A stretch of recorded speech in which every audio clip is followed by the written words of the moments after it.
اتنی صبح صبح یہ چینل پر ماشاءاللہ آ کر بیٹھی ہیں، میری بہنیں آئی ہیں، تیار ہو کر آئی ہیں، تیاری کر کے آئی ہیں، خامدوں کے پاس بچوں کو گھر میں چھوڑ کر آئی ہیں، ان کو حقوق مل رہے ہیں تو آئی ہیں نا.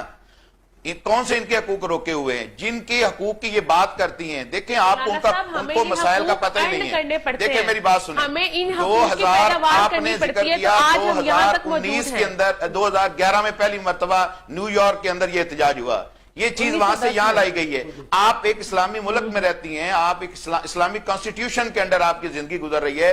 یہ ملک اس لیے بنایا گیا تھا 70 سال پہلے، اس لیے نہیں کہ وہاں پر وراثت نہیں مل رہی تھی، اس لیے نہیں کہ وہاں پر کون سے حقوق جو ہمارے غصب ہو رہے تھے. قرآن میں آتا ہے اللہ تعالیٰ، میری بات سنیں، میری بات سنیں، آپ نے کل جو توہین رسالت وہاں پر ہوئی ہے، اگر کوئی چینل والا جس کو اللہ کا خوف ہو اگر اس کو دکھائے، میں اس وقت وہ دکھا سکتا ہوں. کل کے ان کے سلوگن پر لکھا ہوا حضرت عائشہ کے بارے میں یہ لکھ کر دے رہی ہیں کہ میں 9 سال کی تھی، وہ 50 سال کے تھے یعنی رسول اللہ صلی اللہ علیہ وسلم، اور آج تک مسجد میں ان کا نام پوچھتا ہے. اگر کسی نے اپنا واقعہ بیان کر دیا تو آپ اس کو کیوں توہین عائشہ صدیقہ نہیں ہے؟ کیا یہ توہین فاطمہ نہیں ہے کہ جو فوت ہوتی ہے ہونے سے پہلے کہتی ہے کہ میرا جنازہ بھی رات کے اندھیرے میں اٹھایا جائے، کسی غیر مرد کی نگاہ نہ پڑے؟ تو غیر مرد کی نگاہ نہ پڑے، وہ تو قبروں میں بھی نہیں بخشتے. آپ کو پارٹی میں جو ملے، آپ کو جاب ملے، آپ کو تعلیم ملے، آپ کو تربیت ملے، آپ جاب جا کر کریں.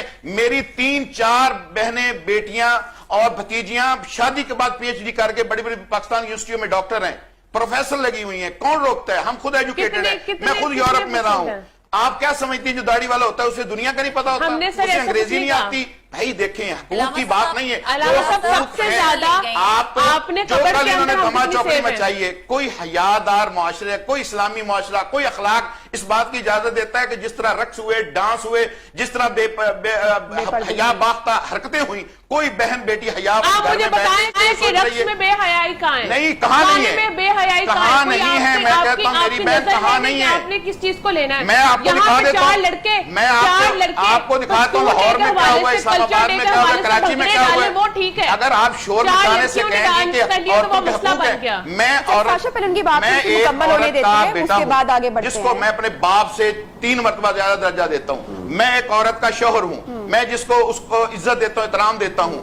آپ کیا سمجھتی کہ ہماری عورتیں اگر پردہ کر کے نکلتی ہیں ان کو کوئی شعور نہیں ہے، وہ نہیں پڑھی لکھی ہوتی؟ نہیں. دیکھیں میری بات سنیں، اس ملک میں یا آپ مسلمان ہیں یا اللہ تعالیٰ نے قرآن مجید میں هو الذی خلقکم فمنکم کافر ومنکم مومن، اللہ نے 2 نظریات پر انسانوں کو پیدا کیا، یا کافر ہیں یا مومن ہیں. اگر ہم مسلمان ہیں تو ہمیں دیکھنا چاہیے اسلام نے ہمیں رائٹس کون سے نہیں دیے. اگر آپ یہ انداز کر رہی ہیں کہ بے حیائی، فحاشی، اریانی، دما چوکڑی، فیلے بدمست والا انداز، یہ نہ اسلام دے گا نہ اخلاق دے گا. ایون اگلی سنیں، آپ کو پتہ ہے لندن کے اندر ہائیڈ پارک الگ کر کیوں بنایا گیا کہ جس نے بے حیائی کرنی وہاں چلا جائے؟ وہاں اوپن اب نہیں ہے. میں لندن میں کئی مرتبہ گیا ہوں، میں نے دیکھا ہے سوائے بیچز کے اور کہیں آپ کو کوئی حرکت نظر نہیں آتی. پبلک پلیسز پر آپ کو کوئی اس طرح کی حرکتیں نظر نہیں آتی جو آپ نے لاہور کے مال روڈ پر کی ہیں، آپ نے پریس کلب پر کی ہیں، آپ نے کراچی اور اسلام آباد کے اندر کی ہیں. میں اپنی بہنوں کے لیے خیر خواہی رکھتا ہوں، مگر اس چیز کی ہم نہیں چاہتے. اصل میں آپ گالی اسلام کو دیتی ہیں، اصل گالی اسلام کو دیتی ہیں.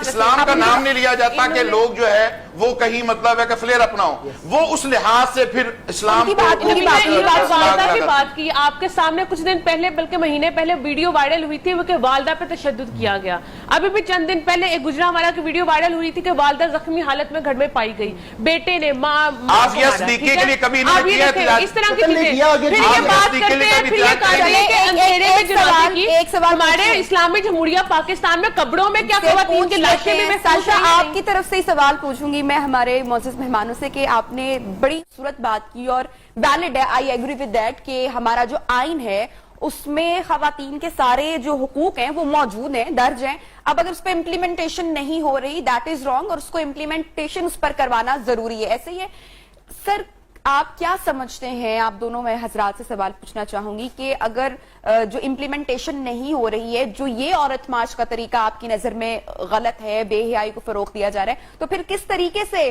کیا طریقہ اپنایا جا سکتا ہے اپنے حقوق لینے کے لیے جو مہذب بھی ہو، جو ہمارے معاشرے کی عکاسی بھی کرتا ہو، ہمارے ریلیجن کے بھی اکارڈنگلی ہو؟ دیکھیں، عورت کا سب سے بڑا حق کیا ہے؟ یہاں جہیز کی لعنت کی وجہ سے لاکھوں بچیاں گھروں میں بیٹھی ہیں، لاکھوں بچیاں گھروں میں بیٹھی ہیں جو نہیں ہونا چاہیے. اس پر پابندی سختی سے ہونی چاہیے. اگر پینڈیمک کے اندر ایک ایس ایچ او پوری دکانیں بند کروا سکتا ہے تو وہ ایس ایچ او اپنے حلقے کے اندر جہیز کی لعنت پر پابندی نہیں لگا سکتا. اور گھنے کھانوں کے اوپر پابندی نہیں لگا سکتا تاکہ وہ غریب بچیاں جو گھروں میں بیٹھی ہاتھ پیلے کرنے کے لیے وہ کیوں نہ اپنے گھروں میں جائیں؟ دیکھیں عورتیں آج گھروں سے نکل کر بھاگ رہی ہیں، اسلام ان کو کہہ رہا نکل رہی ہیں۔ میں ایک ایڈوکیٹ ہوں، میں جانتا ہوں کہ سوسائٹی کے اندر اور عدالتوں میں کیا ہو رہا ہے اور کتنی فیصد وہ شادیاں کامیاب ہو رہی ہیں، کس طرح وہ ذلیل ہو کر بیچاری بچیاں، نہ ان کے باپ رہتا ہے نہ آگے سسرال رہتے ہیں۔ دیکھیں جو ان کے رائٹس ہیں، وراثت ان کے نام لگتی ہے وراثت، اگر کوئی مرد نہیں دے رہا تو غلط ہے، اس کے لیے سخت قانون ہونا چاہیے۔ عورتوں کے لیے الگ تعلیم کی جو ہے تعلیم کی درسگاہیں ہونی چاہیے، جابز ہونی چاہیے۔ اسمبلی میں اب عورتوں کی نسبت پہلے سے کتنی زیادہ بڑی، وہ اپنے حقوق مانگیں، کیوں نہیں مانگتی؟ ٹھیک ہے، اور ملنے چاہیے۔ ان کے پاس حقوق سر ایک فکر صرف حقوق ان کے پاس زیادہ ہیں، بسوں میں ان کی مختص سیٹیں ہیں، یونیورسٹیوں میں ہیں، کالجز میں ہیں، میرے لیے تو میری چیز کوئی نہیں ہے۔ میں تو بس میں جاؤں تو میں تو کھڑا ہوتا ہوں، لکھا ہوتا ہے کہ یہ خاتون کی سیٹ ہے، میں وہاں پہ نہیں بیٹھتا ہوں، خاتون نہیں بیٹھی تو یونیورسٹی میں جاؤں گا خاتون کی علیحدہ سیٹ ہے، اسمبلی میں خاتون کی علیحدہ سیٹ ہے، اور کیا چاہیے ہم لوگوں کو؟ کہ ہمیں نہ دو بسوں میں سیٹیں، چھوڑ دیں، ہمیں ہماری لائف کا فیصلہ لینے کا ڈیسیژن جو ہے نا وہ اس کا حق دے دو۔ اصل میں آزادی ہمیں نہیں چاہیے، آپ کہہ رہی ہیں نا، یہی یہ کہتی ہیں کہ ہمیں آزادی چاہیے اسلام سے، کیونکہ اسلام ولی مانگتا ہے، آپ کہتی ہیں ولی نہیں چاہیے، انہیں آزادی اسلام سے چاہیے، اقبال سے چاہیے، ویلیو سے اسلام سے چاہیے، آزادی چاہیے، اسلام سے آزادی چاہیے۔ ہمارا صاحبہ اسلام سے آزادی چاہیے، بہت بڑی بات کر دی ہے انہوں نے۔ آپ اس پہ اگر آپ مجھے اجازت دیں تو میں کچھ عرض کروں گی۔ پہلی بات تو یہ ہے کہ جتنی بھی ہم چیخو پکار کر لیں، ہم خواتین اپنے رائٹ سے ہٹنے والی نہیں ہیں۔